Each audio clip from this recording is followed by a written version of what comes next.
फोडीपर्यंत नाही नाही गाड्या फोडाफोडीचं नाही आहे बघा. जाहीर ते काही करतील, कुठे गाड्या फोडाफोडीचा विषय आणि गाड्या फोडाफोडीचा विषय कशाला? अहो विचाराची फोडाफोडी जी करताय तुम्ही ती थांबली पाहिजे पहिल्यांदा. आणि मी काय म्हणतो, हे काल आता आमच्या मग भगिनी आल्या, काही आमचे बांधव आले, युवक आले, त्यांचा दोष देत नाही. अहो जिथं सुशीलकुमार शिंदे, प्रणितीताई हा बुद्धिभेद करतात, अशा पद्धतीचा गैरसमज पसरवतात आणि त्यांना जोडे मारा आंदोलन झालं, त्यांच्यावरती टीका झाली म्हणून अशा पद्धतीनं या ठिकाणी महिला कार्यकर्ते सोडवतात, त्यांना तिकडे पाठवतात, पोलिसाच्या ताब्यात देतात. हे बरोबर नाही. आमचं म्हणणं तेच आहे. आणि तुम्ही जे मूळ काय आहे की साहेब इकडं ऐका, महत्त्वाचं सांगतो मी, अगदी लॉजिकल आणि प्रॅक्टिकल, की दक्षिणवर त्या काँग्रेसचा दावा हा फोल आहे. हे मी जाहीरपणाने या ठिकाणी तुम्हाला सांगतो. कारण ज्या वेळेला सुशीलकुमार शिंदे मुख्यमंत्री असताना त्यांना दक्षिणची उमेदवारी मिळाली, त्यावेळेला वंदनीय शिवसेना प्रमुख बाळासाहेब ठाकरे यांनी त्या ठिकाणी एक मागासवर्गीय कार्यकर्ता राज्याचा मुख्यमंत्री होतो, आपण दुधात मिठाचा खडा टाकायचा नाही आणि म्हणून शिवसेनेचं उमेदवारी न देता त्यांना बिनशर्त पाठिंबा जाहीर केला. ते बाळासाहेब, ती शिवसेना या ठिकाणी आहे, तुमच्यासोबतच आजही आहे. आणि मग तुम्हाला दावा, कुठं दावा आहे तुमचा खासदार किती वेळा निवडून आला?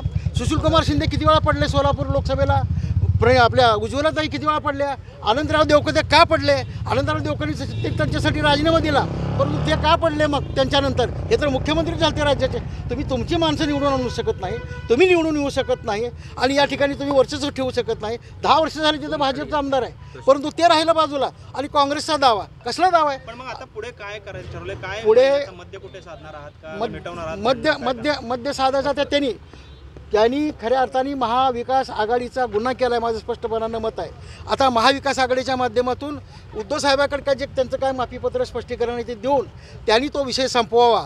आणि अशा पद्धतीनं कलागती करून त्याच्यात तर आमचा जन्मच गेला आहे, त्या कलागतीमध्येच आमचा जन्म झाला आहे. आम्ही काय असं घाबरणार नाही, आम्हाला कोणी डरकाळे आमच्यासमोर फोडायचे नाही, आम्ही ओरिजिनल वाघ आहोत. आणि त्याच्यामुळं हे सगळं आम्हाला सांगण्याची गरज नाही. परंतु जर अशा पद्धतीनं जर करत असाल आणि या सोलापूर जिल्ह्याच्या माध्यमातून महाविकास आघाडीचं वातावरण खराब करणार असाल, त्या ठिकाणी धोरणी माणसं आहे तुम्ही. सुशीलकुमार शिंदे साहेब परिपक्व राजकारणी आहेत, हे त्यांच्याकडून असं का होतं आहे?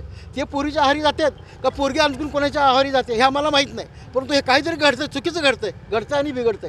हे बिघडू देऊ नका. आणि बिघडवण्याचा तुम्ही प्रयत्न केला तर निश्चितपणानं या ठिकाणी काही जरी झालं तर या ठिकाणी शिवसेनेची ताकद पणाला लावून आम्ही तुमचा बंदोबस्त केल्याशिवाय राहणार नाही, हे आमचं स्पष्टपणानं सांगणं आहे. हे आमच्याशी तुम्ही करू नका, पंगा घेऊ नका, हे आम्हाला भेडसावायला जाऊ नका, कारण आम्ही चूक केलीच नाही. आम्ही आमचं म्हणणं आहे, महाविकास आघाडीने उमेदवारी दिली, शिवसेनेनं उमेदवारी दिली, AB फॉर्म दिला आहे, फॉर्म भरला, अहो तो काढा दिला घेऊन फिरता, मग एवढा होता तुम्हाला